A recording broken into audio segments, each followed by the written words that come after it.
संताणं नमो सिद्धाणं नमो आयर्याणं नमो उवज्झायाणं नमो लोये सव्वसाहूणं ईसु पंचनमो यारो सव्वपावपणासनो मंगलाणं च सव्वेसिं पठमं हवै मंगलं चत्तारि मंगलम् अरहन्त मंगलं सिद्धमंगलं साहुमंगलं केवलिपण्णतो धम्मो मंगलं चत्तारि लोकोत्तमा अरहन्त लोकोत्तमा सिद्धलोकोत्तमा साहुलोकोत्तमा केवलिपण्णतो धम्मो लोकोत्तमा चत्तारि शरणं पवज्जामि अरहन्त शरणं पवज्जामि सिद्ध शरणं पवज्जामि साहु शरणं पवज्जामि केवलिपण्णतो धम्मो शरणं पवज्जामि।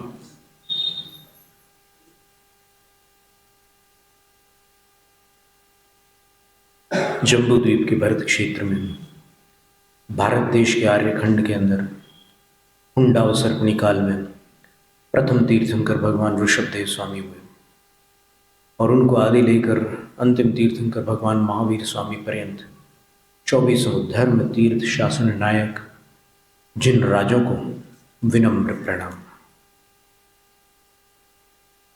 त्रिलोक त्रिकालवर्ती पंच परम गुरु स्वरूप पंच परमेष्ठी अरहत सिद्धाचार्य उपाध्याय सर्व साधु परमेष्ठी भगवंतों को भक्तिपूर्वक नमस्कार। द्वादशांग चतुर्दशांग बाह्य श्रुत स्वरूपा भगवती जिनवाणी सरस्वती देवी माता को भावपूर्ण वंदन। पूर्व शताब्दी के परम श्रद्धेय ज्ञानी ध्यानी तपस्वी चारित्र चक्रवर्ती धर्म धुरंधराचार्य शांति सागर मुनिराज को बारंबार नमन। दीक्षा शिक्षा गुरु आचार्य विद्यासागर महाराज को नमस्ते।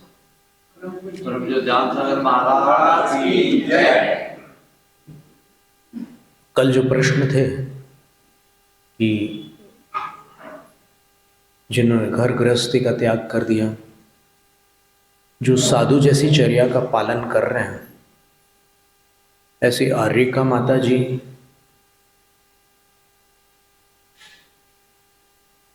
कहाँ गिनी जाएंगी? क्या आर्यिका माता जी को निर्ग्रंथ मुनिराज के समकक्ष गिना जाएगा या फिर निर्ग्रंथ मुनिराज से कुछ नीचे गिना जाएगा? फिर दूसरा प्रश्न था कि जो घर बार छोड़कर 11वीं प्रतिमा गुरु के पास धारण करके मुनिचर्या का पालन कर रहे हैं, उनका क्या हिसाब है?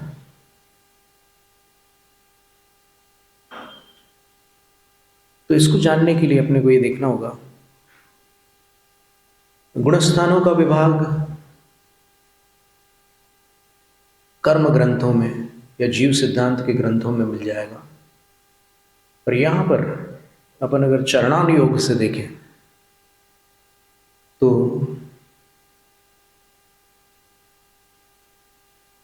आर्यिका की चर्या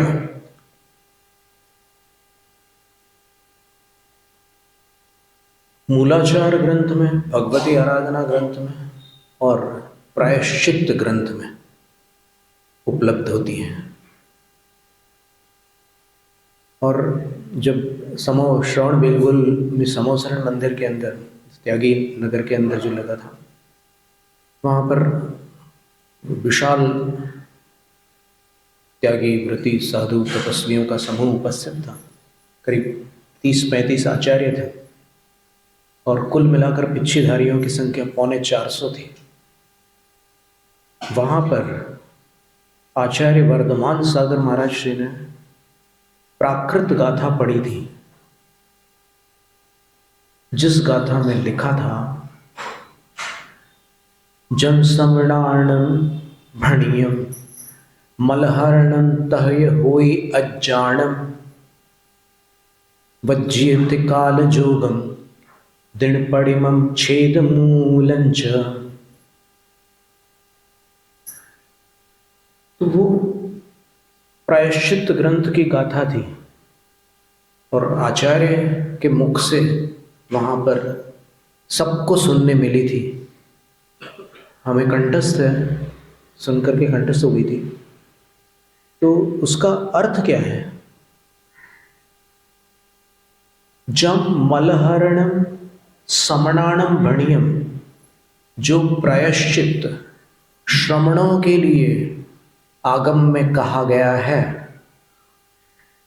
तह यह हुई अज्जान, वैसा ही प्रायश्चित आर्यकाओं का होता है।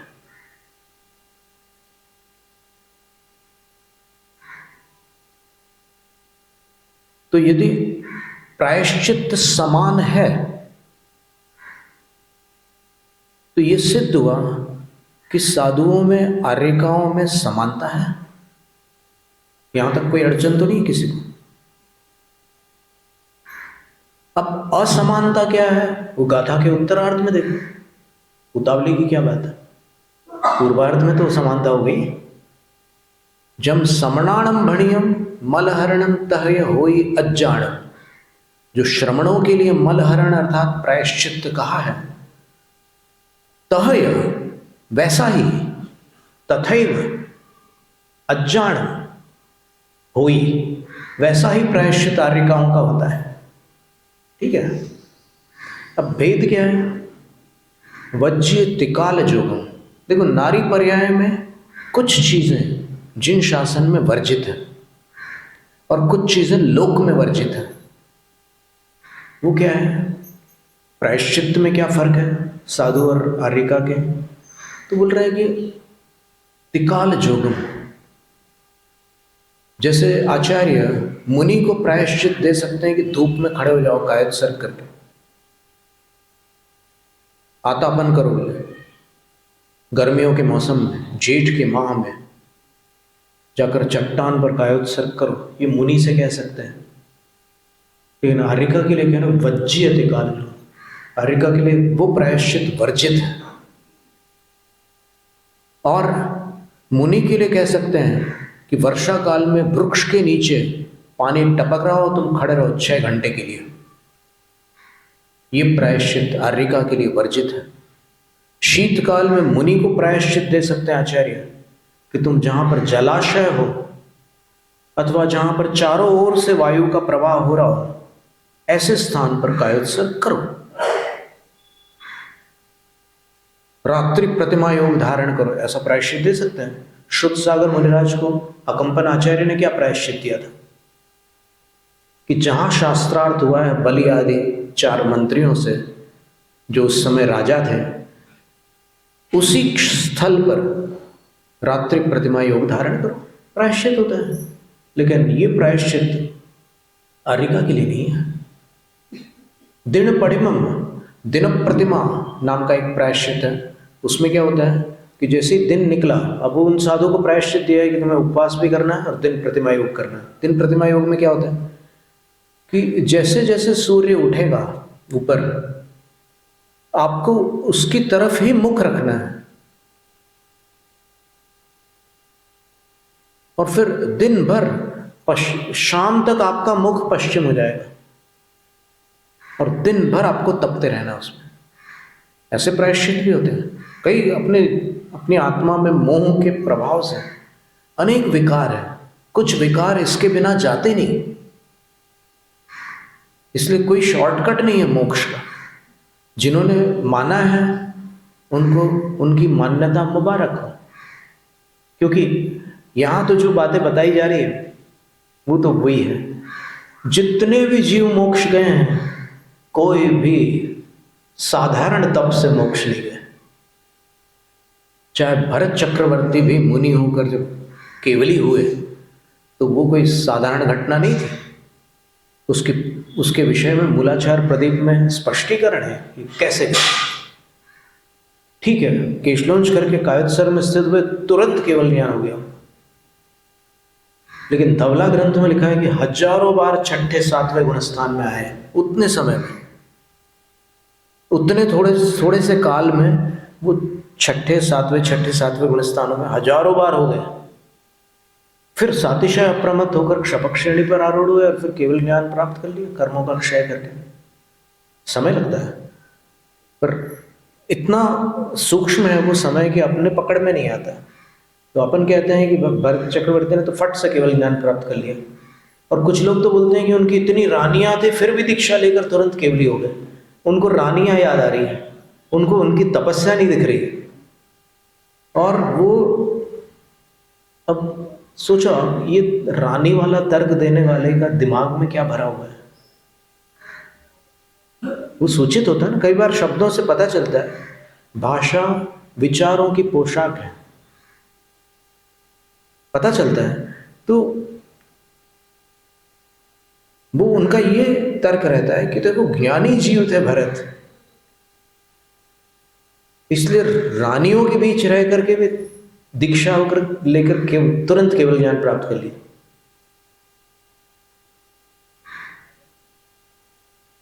देखो, इस विषय में अधिक कहने से कोई लाभ नहीं है, केवल इतना ही कहा जा सकता है कि तुम एक सैंपल दिखा दो। अगर तुम बहुत जानकार हो और बहुत ज्ञानी जीव हो तो फिर तुम एक उदाहरण प्रस्तुत करके बता दो, तो फिर बात मान्य हो जाएगी। लेकिन आगम कहता है कि सब वे पुराण पुरिसा एण विहाणेण खविद कम मनसा अपमत पहुड़िथाणम पड़िवज्जय केवली ज्यादा। नियमसार ग्रंथ की गाथा है। कुंदकुंदाचार्य कहते हैं कि सारे पुराणों में जितने भी पुरुषों का वर्णन आता है वे सब इसी क्रम से, क्रम का उल्लंघन कर ही नहीं सकते। इस एण विहाण, इसी विधि से, इसी विधि विधान से खविद कम्मन सा क्षपित कर्मांशक हुए और अपमत्त पहुदिठाणम अप्रमत्त आदि गुणस्थानों को पड़िवज्जय प्रतिपद्य प्राप्त होकर केवली ज्यादा केवली हुए। तो वस्तुतः निर्वाण सुगम नहीं है। तो अपन बात ये कर रहे थे कि प्रायश्चित ग्रंथ में समान प्रायश्चित बताया है, केवल पर्याय के कारण कुछ प्रायश्चित वर्जित है आर्यिका के लिए, और उनमें से अभी कुछ प्रायश्चित हमने आपके सामने रखे, दिन प्रतिमा रोग और एक छेद मूलम छेद मूल प्रायश्चित जो होता है कि आर्यिका से कोई भी गलती हो जाए उनकी दीक्षा को नष्ट नहीं किया जा सकता। दीक्षा छेद का प्रायश्चित आर्यिका के लिए नहीं है। बहुत बड़ी बात है। यानी आर्यिका उस पर्याय में एक ही बार दीक्षा होगी, दूसरी बार आर्यिका दीक्षा नहीं हो सकती। एक बार दीक्षा हुई, उसको छोड़ने के बाद दोबारा आर्यिका दीक्षा नहीं हो सकती, ये बात है। और फिर एक दूसरा ग्रंथ है, उसमें भी और कुछ गाथाएं दी। अब देखिए, शुल्लक एलक की बात करते हैं, उनके विषय में क्या लिखा है शास्त्र में। तो अभी क्या है कि कुंदकुंद आचार्य महाराज ने दंसण पावड़ की 18वीं गाथा में लिखा है कि 3 लिंग है। जिन शासन में 3 लिंग है, वो कौन से 3 लिंग? लिंग का अर्थ होता है मुद्रा, मुद्रा का अर्थ होता है वेश, गणवेश। और गणवेश कौन सा? मोक्ष मार्गियों का, अगृहस्थों का, गृह त्यागियों का। कौन सा? एकम जिनस्य रूपम बीयम उक्किट सावयाणंतु अवरठियाण तय्यम चौथ पुण्य लिंग दंसनम नथि। एक जिनस्य रूपम, भगवान जिनेंद्र ने जिस रूप को धारण किया था वो वाला रूप, जिनेंद्र का रूप, ये पहला गणवेश। बीयम उक्कट सावयाणंतु, और दूसरा वेश कौन सा है? 11 प्रतिमाधारी श्रावक का, श्राविका का नहीं, 11 प्रतिमाधारी श्रावक का, और अवर्ठ्याण तय्यम, और जो अवर स्थित है उनका तीसरा स्थान है, तीसरा वेश है, तीसरा लिंग है। चौथ पुण्यलिंग दंसणम नथी, चतुर्थ लिंग सम्यक दर्शन वाली मान्यता में नहीं है, जिन मत में नहीं है। तो अब इसमें क्या है कि इस क्रम को देख करके बहुत से सुधी स्वाध्यायी जनों का ये निर्णय है कि 11वीं प्रतिमाधारी का दूसरा लिंग है और आर्यिकाओं का तीसरा लिंग है, अर्थात आर्यिकाएं क्षुल्लक एलक से छोटी है। बहुत से लोगों का ये मत है। तो इसका क्या प्रत्युत्तर हो सकता है? तो श्रवण बिल्कुल में हमें बोलने दिया था कि इस विषय में क्या है, तो हमने 3 बिंदु दिए थे जो हमने अपने गुरु के मुख से सुने थे। सन 89 की घटना है। वो 3 बिंदु ये थे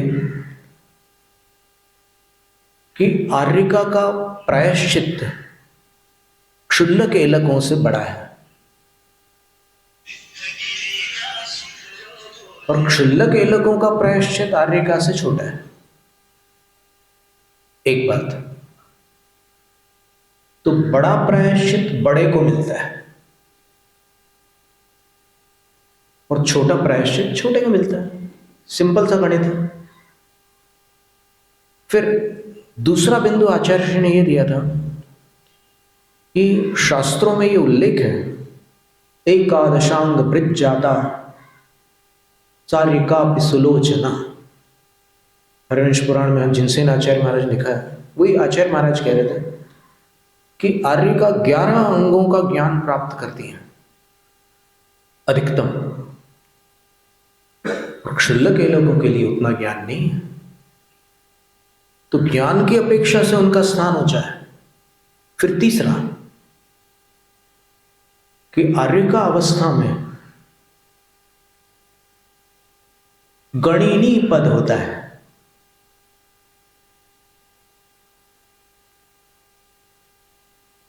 जैसे मुनियों में श्रमणों के आचार्य होते हैं, वैसे आर्यिकाओं में श्रमणियों की आचार्या होती हैं और वो दीक्षा दे सकती है, प्रायश्चित दे सकती है, शिक्षा दे सकती है, संलेखना दे सकती है, सब कुछ कर सकती है। और ये प्रावधान 11वीं प्रतिमा में नहीं है। ठीक है, 3 बात हो गई। फिर ज्ञानमती माता जी ने एक बिंदु दिया कि मूलाचार में आर्यिका सिद्धांत ग्रंथ पढ़ सकती है, ऐसी गाथा है।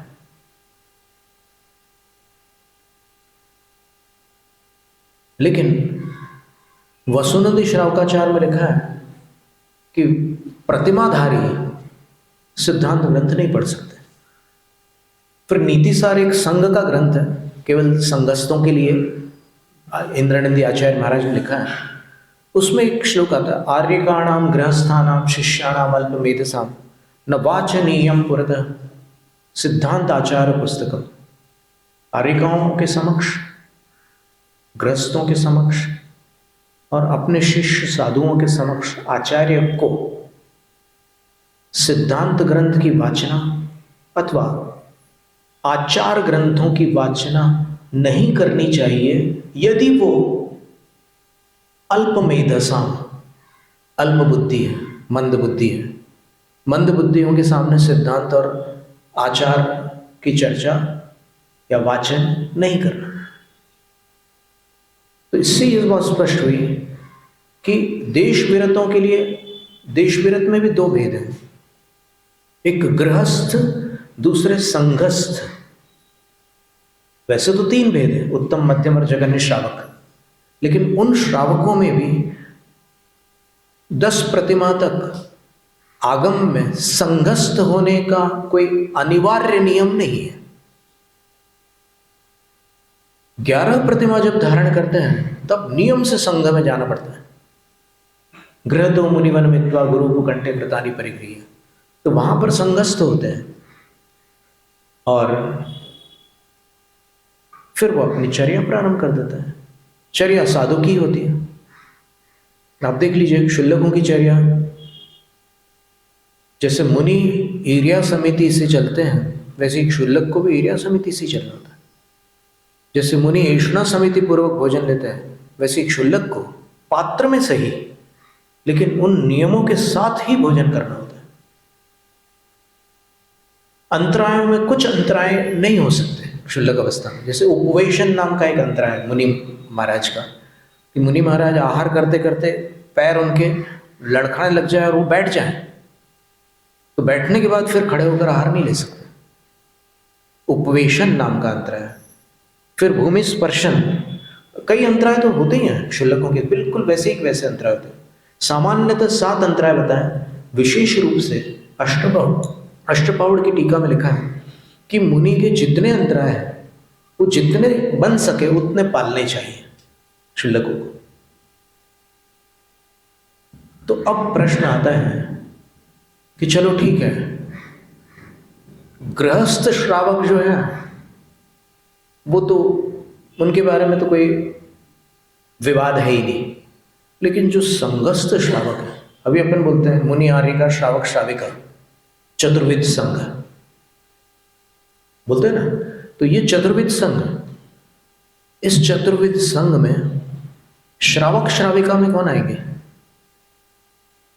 गृहस्थ श्रावक श्राविका या संगस्थ श्रावक श्राविका? संगस्थ श्रावक श्राविका आएंगे। और संगस्थ श्रावक श्राविका कौन है? क्षुल्लक, एलक और क्षुल्लिका। बाकी ब्रह्मचारी लोग सेवा के निमित्त से, अध्ययन के निमित्त से और अभ्यास के निमित्त से संघ में रहते हैं। तो वो लिंगधारी नहीं है। जो लिंग बताए ना, गणवेश, उनको धारण करने वाले नहीं है ब्रह्मचारी। कहीं किसी शास्त्र में ऐसा नहीं कहा कि ब्रह्मचारी को अमुक वेश ही धारण करना चाहिए, लेकिन आर्यिका, क्षुल्लक, क्षुल्लिका, एलक और मुनिराज के लिए तो कहा ही है कि ऐसा ही वेश होना चाहिए। तो इस तरह जब अपन देखते हैं तो चर्या में किंचित भेद है मुनि और आर्यिका की चर्या में। फिर वहां पर एक साधु ने कहा था, आचार्य ही थे वो, उन्होंने कहा था कि हमने तो देखा है कि हमारे गुरु आर्यिकाओं को मुनि से कम प्रायश्चित देते हैं। तो उसका समाधान ये था कि कोई एक विशेष गुरु अगर कम दे रहे हैं तो ये उनके संग का मामला हो गया। लेकिन अगर अपन जिन शासन की बात करें तो जो गाथा कह रही है वही सर्वमान्य होगा। अब एक संघ में मान लो, जैसे हमारे गुरु के संघ में पहले एक नियम था कि कोई सिंघाड़ा नहीं खाएगा, तो नहीं खाते थे। जब तक नियम था तब तक नहीं खाते थे, समाप्त हुआ तो खाने लगे। इसी तरह और भी कई चीजें हैं। एक संघ में ये नियम था कि जो घड़ी पहना होगा उससे हार नहीं लेना, नहीं लेते थे। तो ये व्यक्तिगत हो गई ना बात, ये तो प्रतिनियत हो गई बात, ये सार्वभौमिक थोड़ी हुई। अब सार्वभौमिक अपन बात करें तो फिर आर्यिका के विषय में ऐसा लिखा है,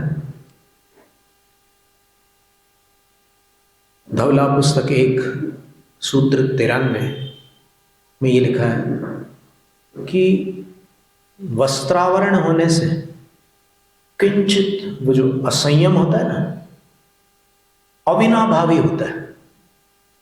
वस्त्र के साथ असंयम का अविनाभाव है। अविनाभाव का मतलब ये हुआ कि जहां वस्त्र होगा वो असंयम के बिना नहीं होगा। कुछ तो असंयम रहेगा, लेकिन वो असंयम जो है वो आर्यिका माता जी में सिद्धांत ग्रंथों की अपेक्षा से देश संयम बताया गया है, संयमा संयम बताया गया है। और संयमा संयम असंयम नहीं है। ध्यान से सुन रहे हो? क्यों नहीं है? क्योंकि असंयत भाव 21 औदैहिक भावों में आता है और संयमा संयम 18 क्षयोपशमिक भावों में आता है। तो गिनती ठीक से लगाना होती है, नहीं तो काम बिगड़ जाता है। अब संयमा संयम में उनकी चर्या चूंकि मुनिवत है, फिर बोलते हैं कि उपचार से महाव्रती। उपचार का अर्थ क्या लगा रहे हो आप? केवली भगवान को उपचार से ध्यान है, लिखा है शास्त्र में, तो इसका अर्थ क्या लगाओगे? ध्यान नहीं है ऐसा लगाओगे? तो आर्यिका को उपचार महाव्रत है, तो उसका अर्थ ये लगाओगे कि आर्यिका को महाव्रत नहीं है। उपचार का मतलब केवल औपचारिक कथन कर रहे है, चलो, ऐसा अर्थ नहीं है। उसके पीछे कोई हेतु है, और ये नयों के रहस्य वेदता ही समुचित अर्थ ग्रहण कर पाते हैं, जो बहुत दुर्लभ है। कभी अपन थोड़ा पढ़ करके ज्यादा बोलने लगते हैं तो समस्या हो जाती है। अगर वो महाव्रत नहीं होते, आर्यिका के महाव्रत, उपचार महाव्रत का अर्थ महाव्रत का अभाव होता, तो फिर प्रायश्चित समान कैसे होता? प्रायश्चित उनको महाव्रती का मिल रहा है, और क्षुल्लकों के लिए क्या प्रायश्चित है? 11वीं प्रतिमा के लिए क्या प्रायश्चित? बोलते श्रवणच्छेदनम यच्च श्रावकाणां तदेव हि द्वयोरपि त्रयाणां च षण्णाम अर्धार्ध हानितः। ये श्लोक भी हमें एक मुनि महाराज के मुख से सुनने मिला था। बहुत पुरानी बात है, एमपी में थे, तो उन्होंने ये श्लोक पढ़ के सुनाया, तो ये भी हमें कंठस्थ हो गया था। इसमें लिखा है श्रवणच्छेदनम, मुनि का जो प्रायश्चित है, श्रावकों का प्रायश्चित तो वही रहेगा। जैसे मुनि को माला करने का प्रायश्चित मिला, तो श्रावक को भी माला करने का मिलेगा, मात्रा में अंतर रहेगा। कैसे अंतर रहेगा? तो बोले जो अंत की प्रतिमाएं हैं वहां पर आधा प्रायश्चित होगा। जैसे मुनि को 12 प्रायश्चित है, 12 उपवास का प्रायश्चित है एक वर्ष में, तो इनके लिए 6 उपवास का प्रायश्चित होगा। आर्यिका के लिए 12 का ही रहेगा, लेकिन इनके लिए 6 का रहेगा। और फिर त्रयाणाम च, 7वीं 8वीं और 9वीं प्रतिमा वालों के लिए, बोले उनके लिए उससे भी आधा, यानी 3 उपवास। और षण्णाम, नीचे की 6 प्रतिमा वालों के लिए अर्धार्ध हानितः, तो 3 से आधा कर दो तो 1 उपवास रहेगा और 1 एकाशन रहेगा। समझ में आ रहा है? तो ऐसा क्रम है। तो इस क्रम से भी ये बात प्रमाणित होती है कि दोनों में अंतर है। और वो क्रम की अगर बात करो कि बीएम उक्कट्ट सावयानंतु, दूसरे नंबर पर कुंदकुंद आचार्य ने, बहुत लोग कुंदकुंद आचार्य महाराज का जब नाम लेते हैं ना, तब उनके अंदर एक पता नहीं कौन सा एक पावर जैसा आ जाता है, वो ताकत के साथ नाम लेते। कुंदकुंद आचार्य ने कहा है कि दूसरा स्थान क्षुल्लकों का है। देखो, कुंदकुंद आचार्य महाराज ने प्रवचन सार में आर्यिका को श्रमणी कहा है, क्षुल्लक को श्रमण नहीं कहा। तो कुंदकुंद आचार्य को अगर मानते हो तो पूरा मानो ना, केवल अश्वपावड़ को क्यों मान रहे हो? प्रवचन सार को भी मानो। समणीयो तत्समाचारा, गाथा दी, श्रमणिया तत्समाचारा, मुनियों के समान आचरण वाली होती है। तो फिर इसमें खींचातानी की कोई आवश्यकता नहीं है, जो है सो है। और एक तीसरी बात, एक तो आचार्य विद्यासागर महाराज जी ने 3 बिंदु दिए थे, फिर ज्ञानमती माता जी ने बिंदु दिए, फिर यहाँ पर श्रवण बेलगोल में जो प्रायश्चित की चर्चा निकली, उसके बाद फिर एक बात अभी अभी हमने देखी, जब हम 2 दिन पहले स्वाध्याय कर रहे थे, तो हमने देखा कि सारे तीर्थंकरों के चरित्र में उनके समवसरण की आर्यिकाएं कितनी थी उनकी गणना दी है, और गणिनी कौन थी उनका नाम दिया है, लेकिन एक भी क्षुल्लक का नाम दिया नहीं दिया 24 तीर्थंकरों।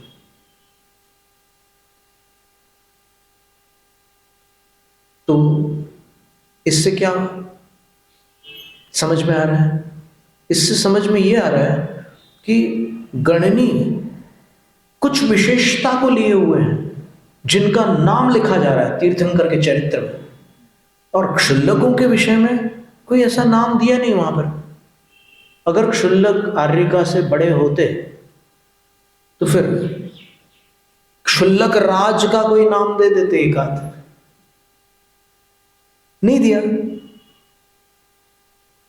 तो फिर इतनी सब बातों का ध्यान रखना होता है। फिर भी अगर हम कहीं कुछ कमी रह रही है हमारे बताने में, तो फिर हम स्वागत करते हैं सबके विचारों का, और हम इस पर विचार विमर्श करने के लिए तत्पर हैं। तो ये सारी बातें थी, तो इनको संगस्थ माना गया है, चतुर्विध संघ में गिना गया है। और वो 3 लिंग जो बताए हैं, आहार दान में 3 पात्र बताए,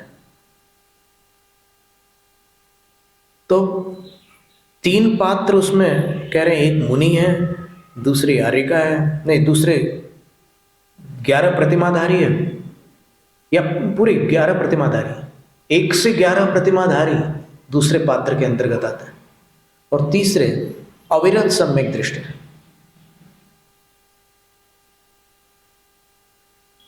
उत्तम पत्तम साहू, मध्यम पत्तम च सावया भणिया, अविरद सम्मा इट्ठी, जहन्न पत्तम मुने यव्वो, ये गाथा है।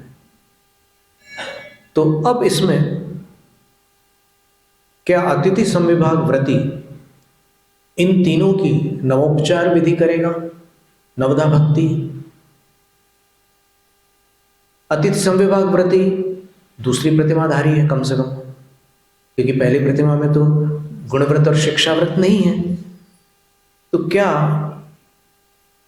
सावया का मध्यम पात्र में पहली प्रतिमा से अंतिम प्रतिमा तक श्रावक है, तो दूसरी प्रतिमाधारी क्या पहली प्रतिमाधारी की प्रदक्षिणा लगा सकता है? प्रश्न आएगा ना।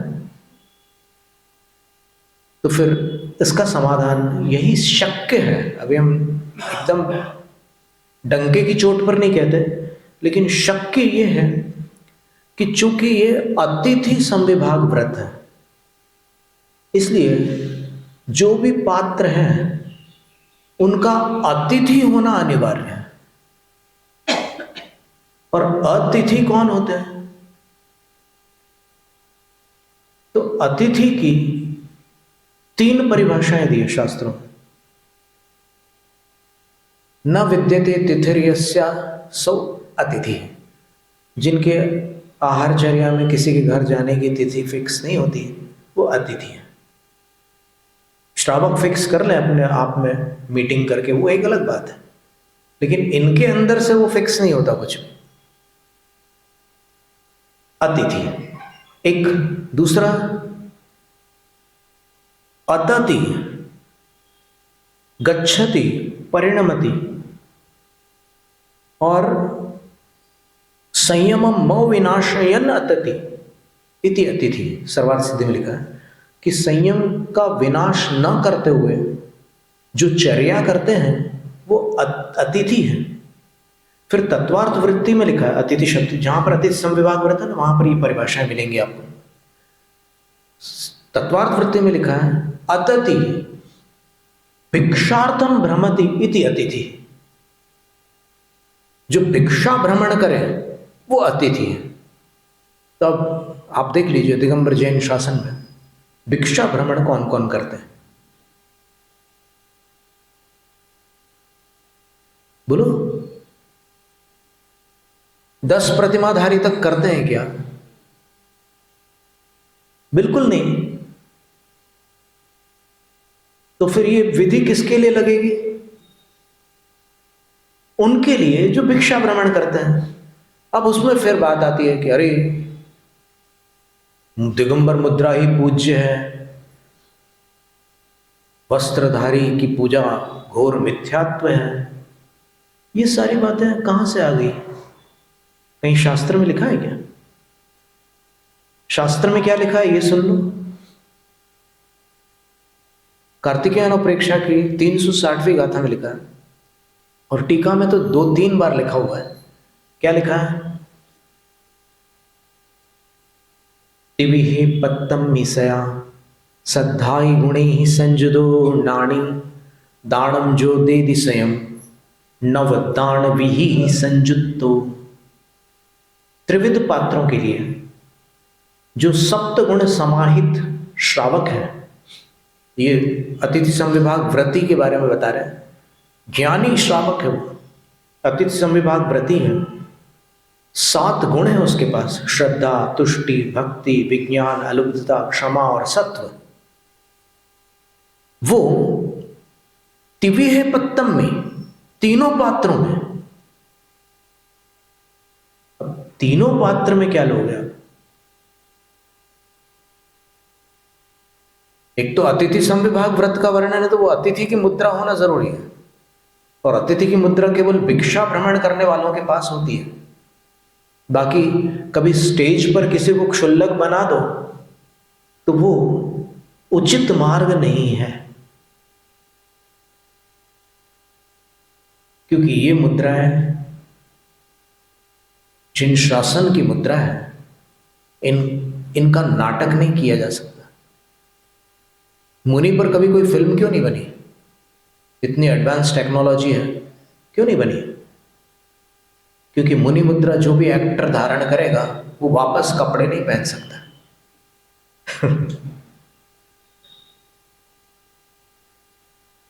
इसी प्रकार जिसको आप क्षुल्लक बनाओगे उसको एक बार भोजन करना पड़ेगा, पात्र में भोजन करना पड़ेगा, और सारे नियम पालने पड़ेंगे।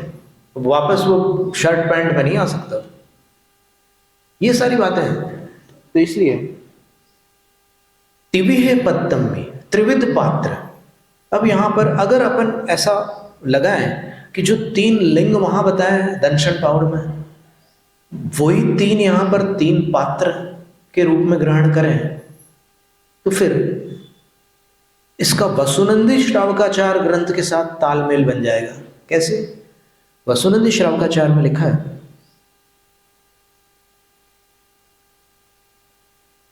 अन्नम पाणम खाय सायमिति चौविहो वराहारो उवुत्तनौ विहाणे हित्तिविह पत्तस्य दायवो।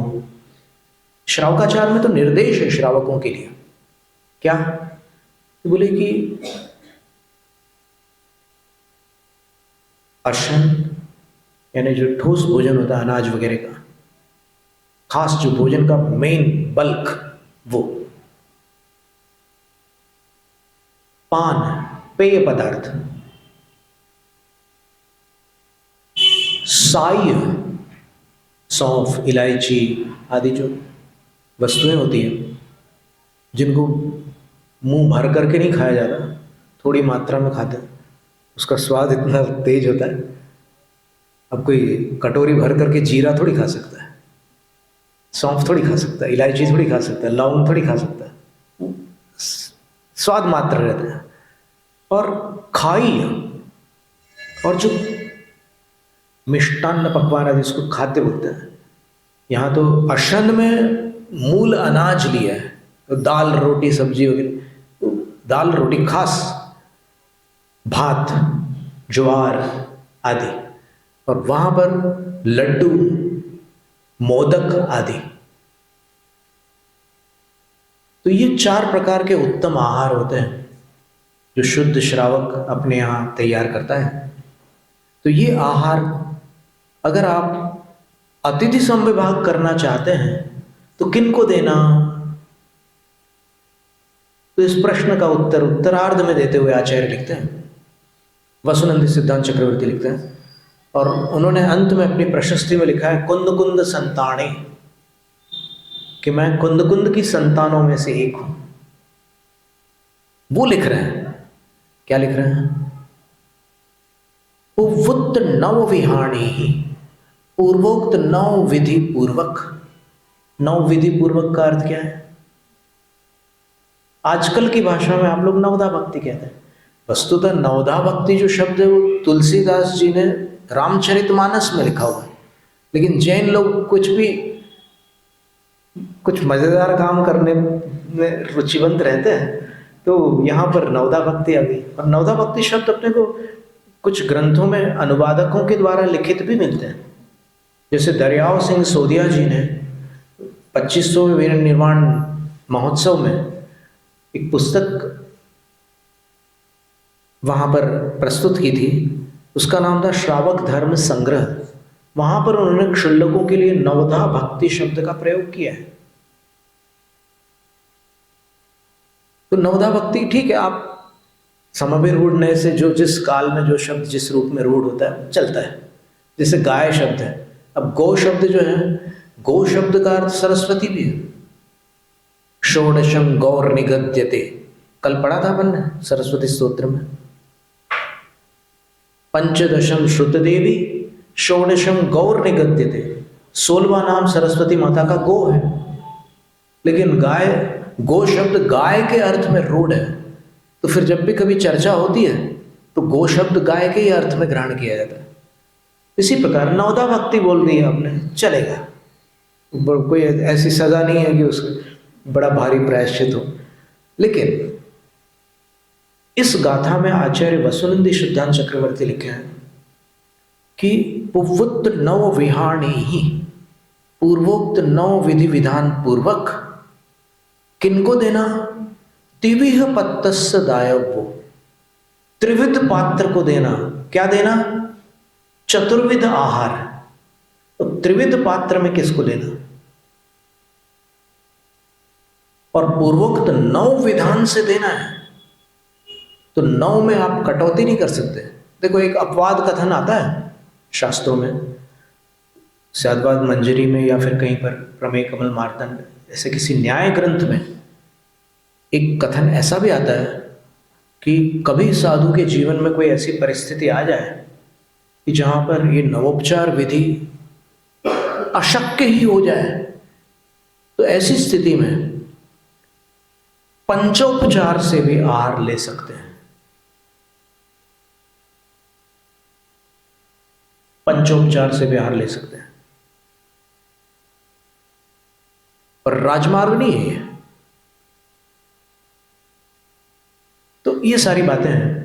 तो त्रिविध पात्र के लिए नवोपचार विधि बताई है।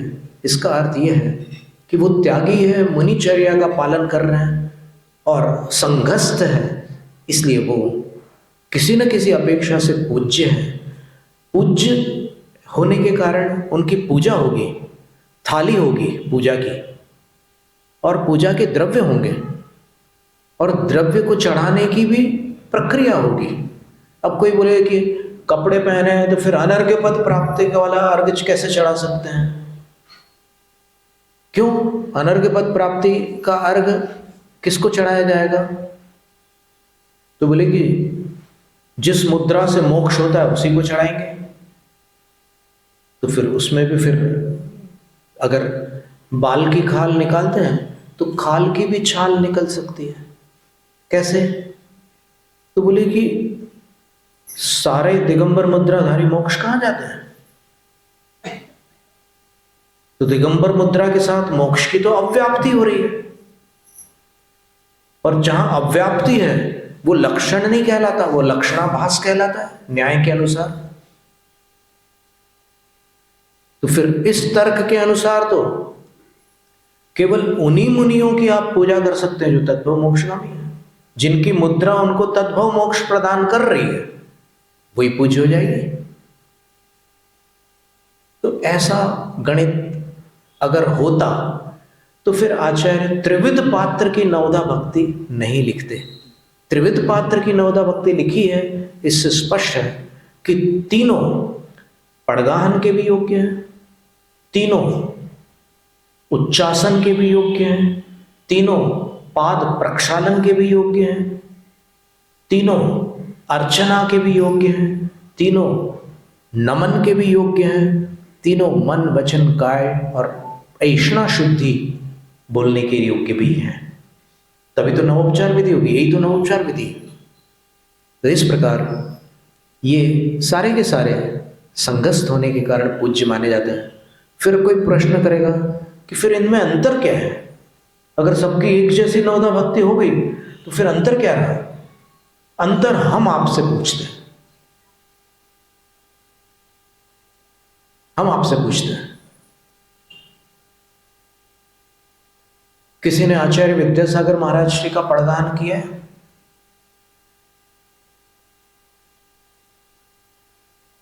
और उसी व्यक्ति ने क्या समय सागर महाराज जी का भी पड़गाहन किया है? अगर इस हिंदुस्तान में ऐसे कोई भी हो जिन्होंने दोनों का पड़गाहन किया हो, उनसे हमारा प्रश्न है कि जब उन्होंने आचार्य श्री की पूजा की थी और जब समय सागर महाराज जी की पूजा की थी तो द्रव्य तो समान थे, भाव समान थे क्या?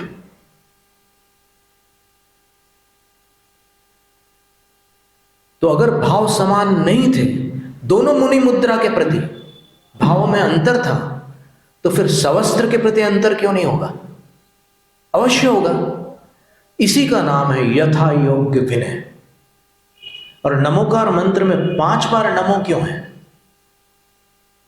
प्राकृत भाषा के अनुसार तो एक नमो में तो 5 का काम हो जाता था। 8 अक्षर क्यों बढ़ा दिए नमोकार मंत्र में? 35 में से 8 कम कर लो, उतने अक्षरों में काम हो जाता था 26 में। लेकिन नहीं, अरहंत को जो नमस्कार किया जाएगा वो अरहंत के योग्य भक्ति से किया जाएगा। सिद्ध को जो नमस्कार किया जाएगा वो सिद्ध के योग्य भक्ति पूर्वक नमस्कार किया जाएगा। और आचार्य उपाध्याय साधुओं को जो नमस्कार किया जाएगा वो उनके योग्य भक्ति पूर्वक किया जाएगा। उसी प्रकार आर्यिका की जो पूजा की जाएगी वो आर्यिका के योग्य भक्ति पूर्वक की जाएगी। क्षुल्लक की जो पूजा की जाएगी वो क्षुल्लक के योग्य भक्ति पूर्वक की जाएगी। तो समान कहाँ रही सारी बातें? देखो, द्रव्य समान होने से सब कुछ समान थोड़ी हो जाता है। द्रव्य तो भोजन वाली थाल में भी वही है। क्या साधु की थाल वाले भोजन के पात्र आर्यिका की थाल में, क्या उसमें से कुछ आप लोग गणित जोड़ते हो क्या? या सेम भोजन दोनों को कराते हो? कराते हो। भाव में अंतर है, भाव में अंतर है, इसलिए पुण्य में अंतर है और पुण्य के फल में अंतर है। इतनी सी बात थी। तो इस तरह अपन देखते हैं कि सव्य साहुणम, नमो लोहे सव्य साहुणम, इसमें नमः शब्द के 3 अर्थ हैं। जैसे ऋषिमंडल स्तोत्र में लिखा है, देवताओं के लिए नमः लिखा हुआ है, तो उसका क्या अर्थ लेना? देवताओं को अपन परमेष्ठी जैसा नमस्कार कर सकते हैं क्या? कैसे कर सकते हैं? जो परमेष्ठी नहीं है उनको परमेष्ठी जैसा नमस्कार कर ही नहीं सकते। तो फिर देवताओं के लिए अगर आप नमन कर रहे हैं तो फिर वो एक सधर्माजन के प्रति जो आपस में जो आप लोग बोलते हैं जय जिनेन्द्र नमस्ते, उस प्रकार का वात्सल्यपूर्ण नमन है। और यहां भक्तिपूर्ण नमन है। अंतर समझना दोनों में।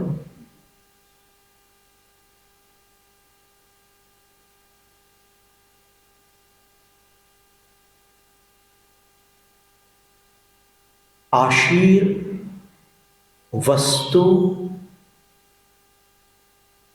नमस्क्रिया भेदेन नमस्कारस्त्रेधा। पंचास्तिकाय ग्रंथ के मंगलाचरण की टीका में जैसे आचार्य महाराज ने लिखा है कि एक नमन आशीर्वादात्मक भी होता है। अभी अपने परिचय में उसका प्रयोग अपन को पता नहीं है, लेकिन नमन आशीर्वादात्मक भी होता है। दूसरा नमन, कोई वस्तु भेंट करना भी एक प्रकार का नमन है, और तीसरा नमन नमस्क्रिया, विनम्र होकर के नतमस्तक हो जाना, वो तीसरा नमन है।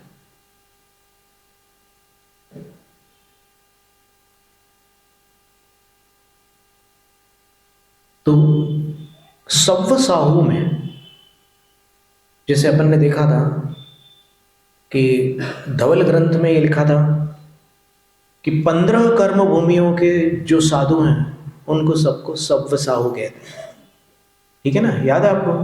भरत, ऐरावत और विदेह, 5 भरत, 5 ऐरावत, 5 विदेह, 15 कर्म भूमियों के साधु उनको सव्व साहू कहते हैं। एक अर्थ। दूसरा अर्थ ये किया था कि त्रिकाल के जो साधु हैं वो सव्व साहू है।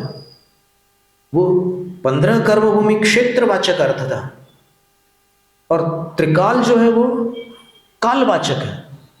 तो सव्व शब्द के 2 अर्थ हो गए, 15 कर्मभूमि और 3 काल। फिर सर्व शब्द का तीसरा अर्थ अपन ने समझा था कि साधु के जितने भेद प्रभेद हैं उन सबको सर्व साधु में समाविष्ट करके जब अपन नमस्कार करते हैं, नमो लोहे सव्व साहुणम, सव्व साहुणम। और लोहे इसलिए लिखा क्योंकि कई साधु समुद्घात भी करते हैं। 15 कर्म भूमियां तो जन्म की अपेक्षा से उनका क्षेत्र है, लेकिन समुद्घात और फिर विहार की अपेक्षा से उनका जो क्षेत्र है वो बड़ा विस्तृत है। कोई ऐसे भी साधु हैं जो अंतर मुहूर्त में 2.5 द्वीप के किसी भी स्थान पर जाकर अपने स्थान पर वापस आ सकते हैं। ऐसी रिद्धि है उनके पास। यहाँ से सुमेरु पर्वत होकर के आ जाएंगे, मानुषोत्तर पर्वत होकर के आ जाएंगे, धातकी खंड होकर के आ जाएंगे, पुष्कर द्वीप में तीर्थंकर के पास होकर के आ जाएंगे, वापस आ जाएंगे अपने स्थान पर। ये क्षमता है उनके पास। तो इस तरह नमस्कार के भेद थे। तो अब आर्यिका को क्या माने, साधु या गृहस्थ? देखो गृहस्थ तो है नहीं। फिर जैसे श्रावकों में 2 भेद किए थे, संघस्थ श्रावक और गृहस्थ श्रावक, है ना। 10 प्रतिमा तक गृहस्थ श्रावक और 11वीं प्रतिमा में नियम से संघस्थ श्रावक। ठीक है, तो अब आर्यिका को कहां रखेंगे? एक तो पक्की बात है कि वो संघस्थ है, संघस्थ के तो बाहर आप कर ही नहीं सकते, गृहस्थ तो है ही नहीं। दूसरी बात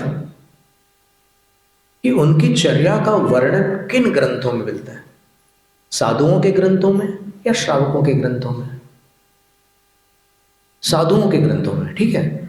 और आचार्य कुंद स्वामी ने समणियों लिखा है और साधु के लिए समणो लिखा है। देखा ना, समणा शुद्ध जुत्ता सोह जुत्ता बहुंति समय में 245वीं गाथा प्रवचन सार की, 224वीं गाथा जो है प्रवचन सार की, उसके बाद कुछ और अतिरिक्त गाथाएं भी हैं। तो वहां पर उन्होंने समणियों लिखा। तो श्रमण श्रमणी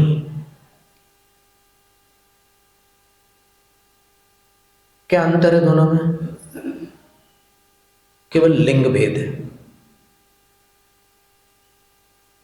है ना। श्रमण पुल्लिंग है और श्रमणी स्त्रीलिंग है, और कोई अंतर नहीं है। इसलिए उनको वहां पर सर्व साधुओं में पीछे गिना जाएगा, क्योंकि सिद्धांततः गुणस्थान की अपेक्षा से अंतर है। वो सामायिक छेदोपस्थापना संयम वाले हैं और ये संयमा संयम वाली है। इस अपेक्षा से इनका स्थान गुणस्थानों की अपेक्षा से साधु के नीचे है। और सबसे खास बात कि जो विशुद्धि के स्थान है, संयमा संयम लब्धि स्थान जिसको कहा है, वो पंचम गुण स्थान में सबसे अधिक किनके होते हैं? सबसे ऊपर वाले संयमा संयम लब्धि स्थान किनके होते हैं? तो उसका उत्तर दिया है संभवतः धवला की 6ठी पुस्तक अथवा 7वीं पुस्तक में कहीं पर उसका उत्तर दिया है कि जिनकी मुनि दीक्षा हो रही है उस श्रावक के संयमा संयम लब्धि स्थान सबसे ऊपर, मतलब वो 5वें गुण स्थान में है कोई श्रावक, मुनि दीक्षा हो रही है, और वो दीक्षा काल में जैसे ही वो 7वें में जाने वाले हैं, तो 7वें में जाने से पहले जो संयमा संयम लब्धि स्थान होगा वो संयमा संयम गुण स्थान का सबसे ऊंचा स्थान होगा। यानी श्रावकों में सबसे अधिक विशुद्धि किसकी होगी? यानी इवन आर्यिकाओं से भी ऊपर की अवस्था, क्योंकि दीक्षा की प्रक्रिया अभी समाप्ति की ओर है। बस अभी पंचम से सप्तम पहुंचने वाले, दीक्षा हो ही चुकी है समझ लो, वो अंदर की घटना हो रही है। तो ऐसी अवस्था में सब वस्त्र आदि सब भिन्न हो चुके हैं, परिग्रह छोड़ दिया है जो भी, उनका सबसे ऊंचा स्थान है। और उनको छोड़कर आर्यिका का इसलिए क्योंकि तत्वार्थ वार्तिक में देखो हम ये सारे रेफरेंसेस इसलिए दे रहे हैं ताकि आपके पास संदर्भ रहे। ये अनार्ष वचन हम नहीं बोलना चाहते, ये आगम के वचन रहे। वहां पर ये लिखा है कि विशुद्धि से ज्ञानावरण का क्षयोक्षम बढ़ता है। किसने लिखा है? आचार्य अकलंक भट्ट ने ये लिखा है कि विशुद्धि से ज्ञानावरण का क्षयोक्षम बढ़ता है। और 11 अंग का ज्ञान अगर आर्यिका को प्राप्त हुआ है और क्षुल्लक एलक को नहीं हुआ है तो क्या सिद्ध हुआ? कि ज्ञानावरण का क्षयोक्षम उनके पास ज्यादा है। क्षयोक्षम का हेतु क्या है? विशुद्धि। तो फिर संयमा संयम लब्धि स्थान, आप समझ रहे ना अभिप्राय को? उसमें जो विशुद्धि है वो किसकी अधिक मानी जाएगी? तो ये सारी सिद्धांत की बातें हैं, इनको समझना होगा। निर्णय उतावली मत करना निर्णय के लिए। अगर 20 साल लग जाए निर्णय करने में लेकिन सही निर्णय हो तो वो प्रशंसनीय है, और 20 सेकंड में अगर आप गलत निर्णय करो तो वो निंद्य है और हानिकारक भी है, खुद को भी और दूसरों को भी। क्योंकि कई लोगों के फॉलोअर्स होते हैं ना, तो फॉलोअर्स भी वही मानेंगे जो आप मान रहे हो और दूसरों से लड़ेंगे कि नहीं हमारे यहाँ तो ऐसा चलता है, हमारे तुम्हारे ये हो जाता है। और एक पूरे 2.5 जीव में तीर्थंकर का जो शासन है उसमें कोई भेद है क्या? क्या सीमंदर भगवान युगमंदर भगवान से अलग मार्ग बता रहे हैं? क्या जिन शासन में जितने भी भावलिंगी मुनिराज हैं, जितने भी अरिहंत हैं, उनमें से कोई भी किसी का भी मार्ग जरा हटके है क्या? जरा हटके एक मुहावरा जैसा है कि कुछ लोग जो होते हैं ना जरा हटके कुछ ऐसा करते हैं कि बस वो सब अलग नजर में आए, वो वैसा है क्या? कोई नहीं है। हाँ ये जरूर है कि कोई गुणों को अधिक हासिल कर ले तो फिर वो अधिक गुणी हो जाते हैं। अभी हम कल पढ़ रहे थे, कल हमने लिखा भी था, नमो घोर गुणाणम नमो अघोर गुणाणम, दो अलग अलग है। तो उसमें अर्थ हमने देखा तो वीरसेन आचार्य महाराज और अन्य शास्त्रों में ऐसा कथन है कि घोर गुण का अर्थ होता है 84 लाख उत्तर गुण, और अघोर गुण का अर्थ होता है 18,000 शील गुण। कितनी बात है, कितनी विशेष बात है। तो नमो घोर गुणाणम बोलेंगे आप तो 84 लाख उत्तर गुण जिन मुनि को प्राप्त हुए हैं उनको नमस्कार होगा, और नमो अघोर गुणाणम बोलेंगे तो फिर 18,000 शील जिनको प्राप्त हुए उनको नमस्कार होगा। तो इस तरह ये चर्चा जो रह गई थी नवदेवता व्याख्यान माला में वो आज आपके समक्ष आई है। अब इसमें थोड़ा सा हमने आज क्योंकि विहार है तो जल्दी जल्दी हमने उत्साह में जो भी बोला है उसमें कहीं कोई भूल चूक हो तो सरस्वती माता जिनेंद्र भगवान हमें क्षमा करें, और कोई कमी हो तो उसको अपन बाद में और भी समाविष्ट कर सकते हैं उसमें।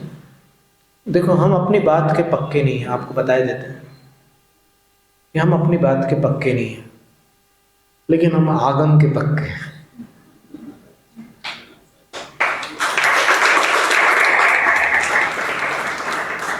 हमारी बात में अगर कहीं कोई चूक हो और आगम उससे भिन्न हो तो हम हमारी बात के कच्चे रहेंगे, उसको छोड़कर इसको पकड़ लेंगे, ये हमारा नियम है। तो जो कल अकृत्रिम चैत्यालयों का वर्णन चल रहा था, उसमें बताया था कि भगवान के पास 4 प्रतिमाएं होती है। वर रैण रई दाणी, ऐसा लिखा है तिलोय पंडिती में। वो रत्नों की रचित होती है। वर रैणाई रई दाणी, रत्न आदिक रचित होती है। आदि शब्द और है, तो रत्नों से भी रचित होती है। स्वर्ण की भी कोई प्रतिमा हो सकती है, कोई रजत की भी प्रतिमा हो सकती है। कोई तीर्थंकर सफेद भी होते हैं ना, कोई तीर्थंकर गोल्डन भी होते हैं, कोई नीले भी होते हैं, कोई लाल भी होते हैं। अलग अलग वर्ण के होते हैं, पंचवर्ण के होते हैं ना।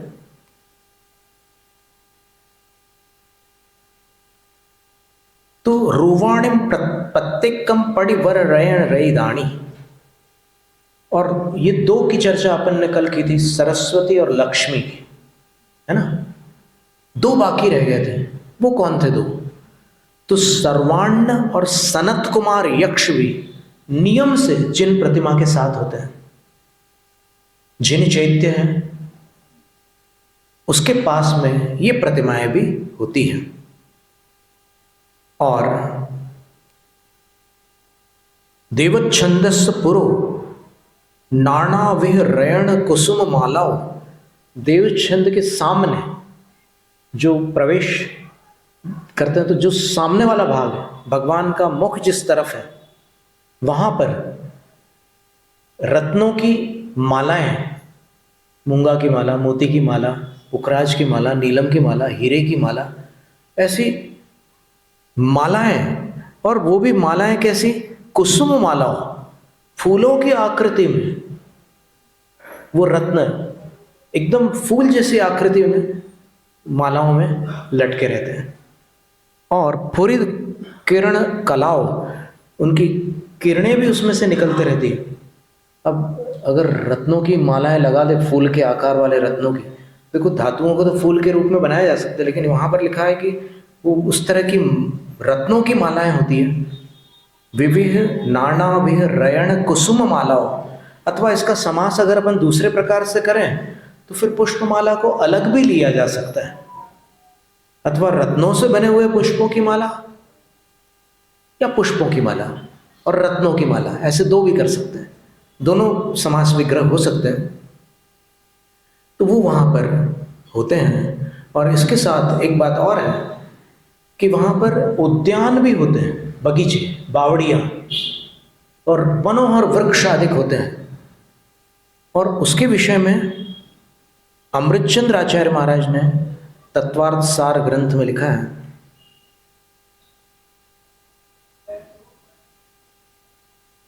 अशुभ नाम कर्म का आश्रव और बंध किसको होता है। तो आश्रव अधिकार में उन्होंने लिखा है, 45वां श्लोक है और 46वां श्लोक भी है। उसमें लिखा है, प्रतिमायतन उद्यान प्रतिश्रय विनाशनम चैत्यस्य च तथा गंध माल्य धूपादि मोषणम। इससे अपन को ज्ञात होता है कि जिनालय कैसे होते थे। ये कृत्रिम जिनालय की बात कर रहे हैं, अकृत्रिम की तो बात ही ठीक है, कृत्रिम जिनालय की बात कर रहे हैं कि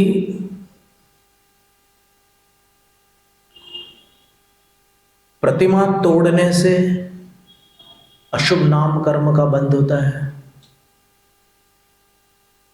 जिनालय तोड़ने से अशुभ नाम कर्म का बंध होता है, जिनालय का जीर्णोद्धार करने से पुण्य का बंध होता है।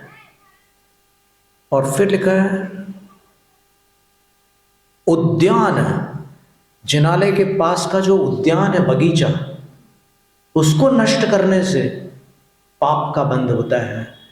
और प्रतिश्रय, और जिनालय के पास जो प्रतिश्रय होते हैं, ठहरने के स्थान को प्रतिश्रय कहते हैं।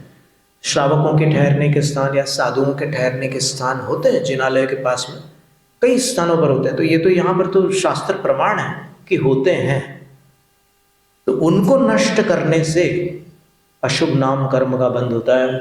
और जिसको बंध होता है वो जीव आगामी भाव में कभी लूला होता है, लंगड़ा होता है, कुरूप होता है, दुर्गंधित होता है, कर्कश स्वर वाला होता है और कोई उसको पसंद नहीं करता, उसकी बदनामी आदि होती है, ये सब अशुभ नाम कर्म का फल है। और चैत्यस्य च तथा गंध माल्य धूपादि मोषण, और जिन प्रतिमा के लिए रखे हुए जो द्रव्य हैं, कौन से द्रव्य हैं? गंध माल्य। गंध का अर्थ होता है चंदन आदि, केसर चंदन आदि, और माल्य का अर्थ होता है विभिन्न प्रकार की मालाएं। अमृतचंद्र सूरी लिख रहे हैं जिन्होंने समय सार की टीका की है। ज्यादा विवेक मत लगाओ। देखो, गुरुओं की वाणी में विवेक लगाने की आवश्यकता नहीं है, वो विवेक का अतिरेक कहलाएगा, और विवेक के अतिरेक का दूसरा नाम अविवेक है। क्योंकि वे गुरुजन अपने से अधिक विवेकी थे, इतना तो पक्का है। तो वो लिख रहे हैं कि गंध माल्य और धूप आदि, इनकी चोरी करना भी अशुभ नाम कर्म का आश्रम है। तो इस तरह नव देवता व्याख्यान माला आज यहाँ पर संपन्न होती है, और अब इसमें बहुत कुछ छूट भी गया है, क्योंकि कुछ चीज़ें ऐसी थी, जैसे 64 रिद्धियों का जो वर्णन था वो हमें छोड़ना पड़ा। इसलिए छोड़ना पड़ा कि उतना समय नहीं था, 5 महीने का समय कम पड़ता उसके लिए, इसलिए उसको छोड़ना पड़ा। एक दिन बीच में हमने थोड़ा बहुत बताया था रिद्धियों का वर्णन, जब गणधर वलय विधान हुआ था, थोड़ा सा बताया था। वो 64 रिद्धियों का इतना विस्तृत वर्णन है, हमने पूरा उसका संग्रह करके रखा हुआ है, लिखी हुई है हमारे पास।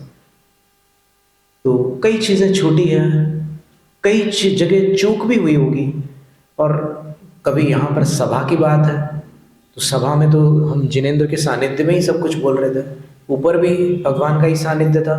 कभी कभी कहीं बाहर मंच पर भी व्याख्यान हुए, कहीं स्कूल में भी व्याख्यान हुए, अलग अलग स्थानों पर हो गए व्याख्यान।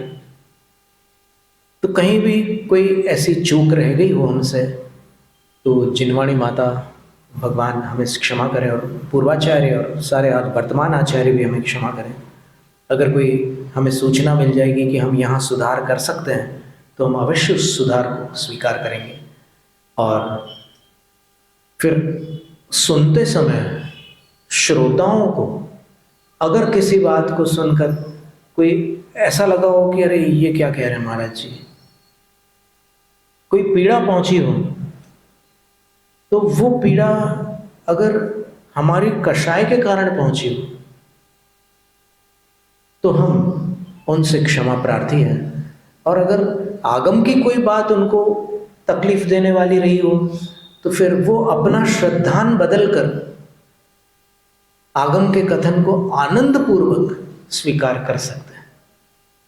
तो अब इतने दिनों में बहुत सेवा की यहाँ के लोगों ने, आहार दान में भी बहुत सहयोग दिया सब लोगों ने, और दूर दूर आहार हुए, पास पास आहार हुए, सब जगह हुआ।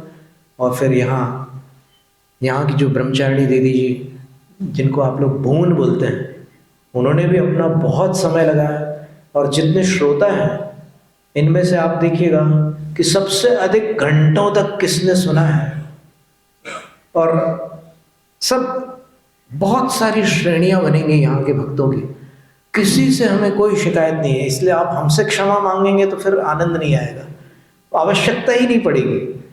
लेकिन आपको अगर किसी कारण से हमारे निमित्त से कोई बात, अगर कुछ थोड़ी भी तकलीफ पहुंची हो, जैसे मान लो कभी कभी आहार में कोई चीज़ लोग बड़ी भावना से देने के लिए लाते हैं, लेकिन हमें नहीं लेना होता है, हम मना कर देते हैं। और हम एकदम इस तरह से मना करते हैं कि जैसे कोई बच्चा जिद करता है ना कि नहीं मंडली, तो उस टाइप से अगर हम करते हैं और किसी को तकलीफ हो जाए तो सबसे हम क्षमा प्रार्थी हैं।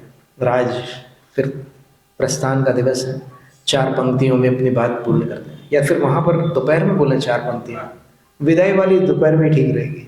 जय नम जय तुषासा।